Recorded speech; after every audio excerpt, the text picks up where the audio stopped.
I showed you the first part of our conversation with Mike Tyson last night, one of the most interesting interviews we've ever done. But it got even better. Mike Tyson, it turns out, doesn't just love animals, he watches them really carefully and has learned a lot. He told us what it's like to live with 2 tigers on his bed, and he told us how he felt about the men he faced off against in the ring. Here's a hint, he wanted to kill them, and he really meant it. Here's part of the second half of our conversation with Mike Tyson from Tucker Carlson Today. How did you feel about the guys you were in the ring with? I wanted to kill them. Well, I can tell. Why did I'm laughing nervously? What you really felt that way? You wanted. Yeah. How did you get yourself into a frame of mind where you wanted to kill them? Just think about who I am. I don't want to go back there no more. I don't want to be in that poverty state of mind anymore. And not from a physical perspective. I don't want to be poverty-struck in here. Yeah.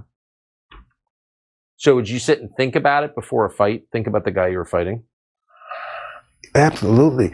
The more you hurt them, the higher you go in life. That's just my mentality. That's the more you hurt them, the more people love you. Wow, that's pretty intense and true, I guess. So when you knocked him out, you were satisfied, happy? Oh, I don't even want to say yeah, kind of, yeah. What don't you want to say? It wasn't good enough. At that time in my life, it wasn't good enough. You wanted to keep going? I wanted to crush his spirit. I don't want him to ever think he could beat me. Fear is like fire. If you know how to control it, it keeps us all warm. It feeds our food. It heats our food and everything. But if you let it get out of control, it'll destroy you and everything around you. That's such a smart point. How do you keep it in its box where it's the nuclear reactor that fuels you, but it's not the forest fire that destroys? You know, I don't know. I was programmed. I could be in a room with a bunch of really bad, or you may consider bad, but very interesting people that I maybe shouldn't be able to leave that room. But it's just my projection of how I feel, and I project it on everyone else. Have you, in the years since those fights, have you stayed in touch with any of the guys you fought? Holyfield. We're business partners. And the THC gummy business. And all the marijuana stuff, pretty much. We're getting ready to do what are we doing?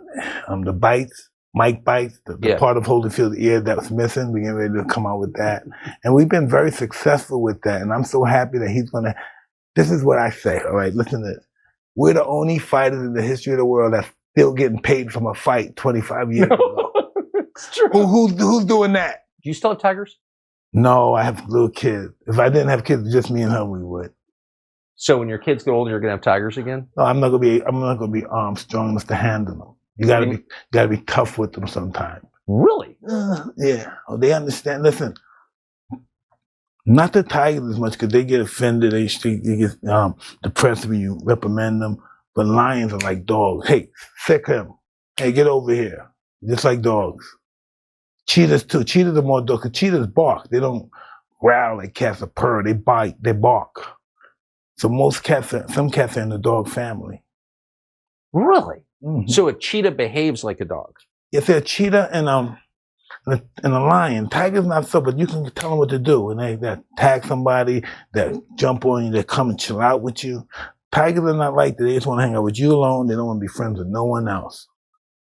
Is it dangerous to have friends over when you got tigers? I normally don't have. I have them in the cage when the friends come over. Do you? You're saying as you get older and you become less aggressive, the cats can smell that. Yeah, they know. Listen, they have to be put in their place. The tiger knows he has to be put in his place. And if you're not able to put him in his place, he's going to put you in your place. So you got to be the customato to his Mike Tyson. Absolutely, and it doesn't have to be brutal. Right. It doesn't have to be brutal. Listen, you can teach these cats, right? You can teach them, but very few, like only 0.5% could be trained. You can't tame them. You can train them, but you can't tame them. Probably 0.5%. What's the difference? Well, if you train them, they do tricks for you. You hang out with them, they do this, and then you got to put them away. Yeah.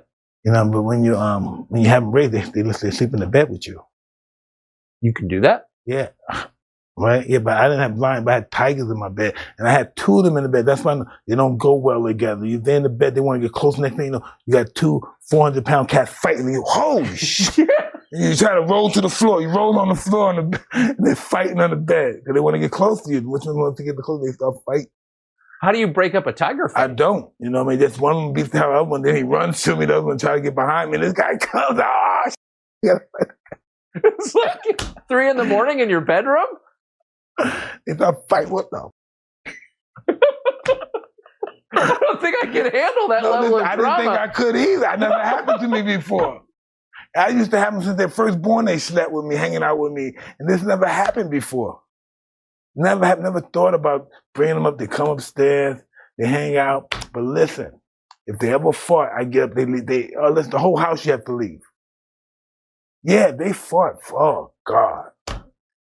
Oh. I have to get the whole house just flushed out, man. Why? It's so. Oh man, you can't. You think somebody threw the nuclear bomb on you or something, man? You can't breathe. Oh, the musk. Yeah. Ooh, they're spraying that stuff everywhere. And listen, and if you're not careful, sometimes they do this to you, and then they walk by and pow, they hit you with the piss. Holy shit! They piss on you sometimes. They do out of contempt or love, or why do they do that? Sometimes you piss them off. Sometimes they're doing jokes on you. And they piss on you. They just walk by and they rub up to you, they rub, get your face licking, and they walk, pow, and it comes from the back, and it comes out. It doesn't go like they drop down, it comes back, pow, you right, and the smell of the piss, holy. It's really strong, huh? Oh man, you listen, ammonia don't have nothing on that. Really? Whoa, you can pass out, man. You gotta see it, man. And when they do it, listen, it comes out like a spray and pop, boom, the tail goes up and they go, bow, boom, it hits you. What the fuck? You die from the smell. The smell is worse than that. Oh, man. How long did you have big cats in your house? 14 years, 13 years, like that. But when people came in, I took them to their cage where they run around and stuff. Did you ever worry you were going to get bitten? I should have been. But my ego told me I got these big mothers under control. I dared them to talk to me and try to jump on me. And you have to have the idea, but you have to show them respect. You show them respect. You don't show respect to these animals, you're finished. You gotta kiss them, love them, stroke them, all that. You gotta show love. That whole second half of the interview with Mike Tyson comes out tomorrow on Fox Nation. You can stream part 1 right now.